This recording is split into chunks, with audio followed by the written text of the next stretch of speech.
40 cents a mile for a team. And they came with Mexico CDLs with their permits to work in the US. And they were willing to apply. And they didn't need an American CDL to drive here? Technically, you don't have to have an American CDL if you're a Mexican resident, but he would have to if he was actually running from state to state. But if you have a Mexican CDL. Yeah, I don't think it's over here because I just renewed my CDL like 2 weeks ago in South Holland, man. Yeah, they just did that, bro. Okay, hold on. Well, at the end of the day, what do you expect? You know, it's just conjecture. They're gonna sit on the fence and they're gonna blow whatever political way they feel is in their best general interest. That's and obviously they got caught with their pants down here. And the ATA has got one purpose, and that's to serve the large motor carriers. They're not looking out for the smaller service providers, Bobby. You know that as well as I do. OID used to be pretty good, man. Like back in the day, like they used to actually give like really good insurance rate for owner operators, all kind of shit. And I don't know what happened to them. They kind of like fell off. Well, Bobby, what you're going to see here is a purge in these insurance companies because they can't sustain these losses due to accidents. It's that simple. You know that. You can't have, that's one of the reasons why Fulmer exited the business, really. Yeah, they had some internal issues. But, when you get these motor carriers that are involved in so many accidents, any incident is at least $150,000. And it just trickles down and insurance equals risk. You know that, Bobby. Everybody looks at these motor carriers as a meal ticket. You get a minor problem, go into a garage out of state, and you're paying. Yeah. I mean, like, I don't know right now because like the news coming out, at least like freight volumes are rising for the first time, they said, since 2022,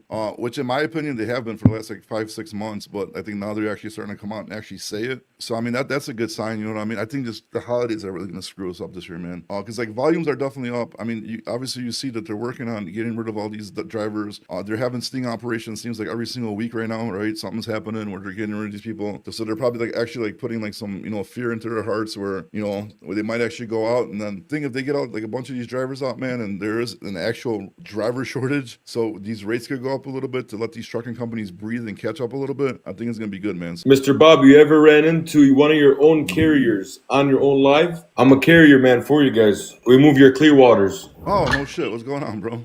Not much. So much for keeping my work and social media separate. What's going on though, buddy? Not much, man. Well, are you the one who were fucking banging that fucking seal off that fucking, or the latch off the trailer that Yeah. What's going on, buddy?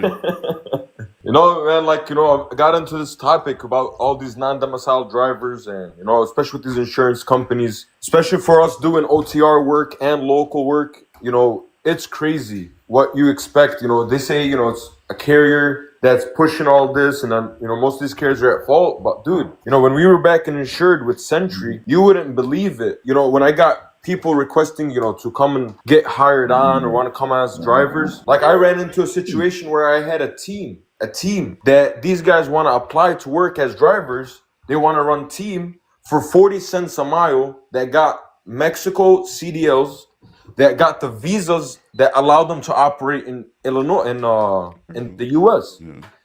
I attempted it with Century. Believe it or not, Century accepted it. So at the same time, they're targeting all these carriers that they're hiring. But dude, where's all the regulations with insurance companies when they come and they hire these guys? Yeah. I never hired them. I didn't even take it. I don't want to take the chance. But they gave me the approval letter. They approved it. Yeah, I mean, there's many different ways they could be stopping it. That's for sure, But that's kind of weird because usually those people want to stick with like their own people, right? Usually, like exactly. Yeah. That's exactly what's going through my mind, Bobby. 40 cents a mile for a team, and they came with Mexico CDLs with their permits to work in the US, and they were willing to apply. And they didn't need an American CDL to drive here? Nope. He gave me the visa. I can show it to you.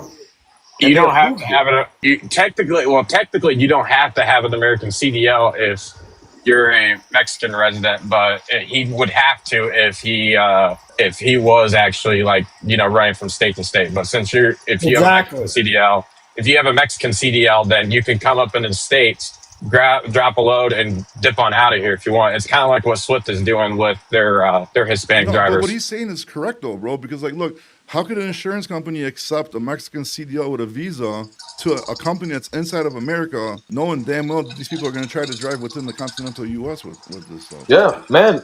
Believe it or not, when they use Mexico drivers in the U.S., their laws aren't the same as Canadian drivers. We run Laredo bound down to the border and out, so we run that freight, auto parts. Other than the local work we do OTR, which is all auto parts. Everything goes to the border and in and out. Okay. Canadian drivers can only come from Canada, drop, and must go back to Canada. Well, they're supposed to Mexico do that. drivers, yes. Mexico That's the drivers, same thing. yeah. Mexico drivers can operate in 48 states of the U.S. So what Swift is doing with their Transvex trucks, it's actually legal, because every time I'm like, out here, down here in Arizona, obviously Transvex is like, it's huge. They ride I-10, I-19 and stuff from Nogales all the way up to Phoenix. Yeah, And every time they're up here, they're always going back down, going down to Nogales empty and stuff. Yeah, that's why. With their- I'm having problems with this one, Bobby. What's I up? don't know about you, buddy. Well, I mean, yeah, I mean, obviously, bro, like, fuck it, you know what I mean? Like, that's wild, man. I still can't believe, like they said. I mean, because like the messed up part is like people that are actually like trying to run this and trying to like fix this, like are not. They need to be like hiring like consultants. I'm not like saying like me personally myself, but like people like maybe me, Roger, or even you, or somebody like this in the industry that like kind of knows the ins and out of the industry, in order to try to like shut these loopholes down and shit like that. But like you're expecting people from the outside, they're not on the inside, to fix problems that they don't Exactly, fully Bobby. understand Well said. how the gears Well said. turn, which is Well wild. said. On Man. They may be intellectually educated, hands down, and they may be wonderful people. But at the end of the day, they don't know the ins and outs and loopholes, and they don't know how these people think. Yeah, How's exactly. that? It's like exactly. I mean, education is going to get you so far. Experience gets you a lot farther. You know what I mean? Especially if you Way know to go, Bobby. what you're doing. No fake truckers. You on here, buddy? Hey, what's going on, guys? What's How up, you buddy? doing? I just not much. Working, like always. That's good. So man. what's the Hard work topic pays today? off. I don't know. We're just talking. Whatever, man. We're open to discussion. I was supposed to do a market update, but I guess this turned into a call-in show again. So we just, I guess, roll with it for now.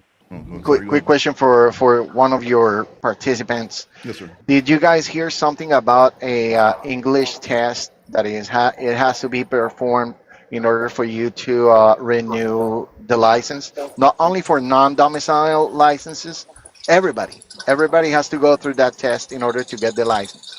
Renew it. I think I heard something about it in. I don't think it was Indiana. It was somewhere else. yeah. I don't think it's over here because I just renewed my CDL like 2 weeks ago in South Holland, man. They didn't ask for nothing. Yeah, they just did that, bro. They don't even care Okay, about nothing, hold man. on. Define renewing your CDL. Like you doing your No, medical card, or like actually no. going to the DMV to like Like- once your ID expires.